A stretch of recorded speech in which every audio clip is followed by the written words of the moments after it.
আবারও হরিপাল থানার বড়সড় সাফল্য। গত ৫/৬/২০২৪ তারিখে রাত্রি ৯:৩০ নাগাদ নির্ভরযোগ্য সূত্র থেকে খবর পাওয়া পেয়ে PSI Vishnu Bagdi, ASI Amrita Ghosh, ASI Sheikh Ramzan Ali ও অন্যান্য ফোর্স মিলে 12A নম্বর রুটে শ্রীপতিপুর পোলে ধরে পৌঁছয় এবং নালিকুলের দিক থেকে আসা একটি বাদামি রঙের টাটা ট্রাককে ধাওয়া করে এলাহিপুর ট্রাক লেভাইয়ে থামান এবং গাড়ির ভিতর থাকা 7 জন ব্যক্তিকে আটক করেন। ওদের কাছ থেকে একটি দেশীয় বন্দুক, 1 রাউন্ড গুলি, অন্যান্য অস্ত্র উদ্ধার করেন।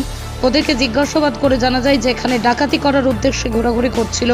ওরা আরও জানায় যে ওরা মূলত রাস্তার ধারে পড়ে থাকা পিএইচি পাইপ চুরি করে এবং সেগুলো অন্য জায়গায় বিক্রি করে। এর আগেও হরিপাল ও গোঘাট থানার বিভিন্ন জায়গায় ওরা এই কাজ করেছে। এরপরই ওদেরকে গ্রেপ্তার করে থানায় আনা হয় এবং নির্দিষ্ট ধারায় মামলা রুজু করা হয়। আজ ওই অভিযুক্ত 7 ব্যক্তিকে চন্দননগর আদালতে পেশ করা হয়।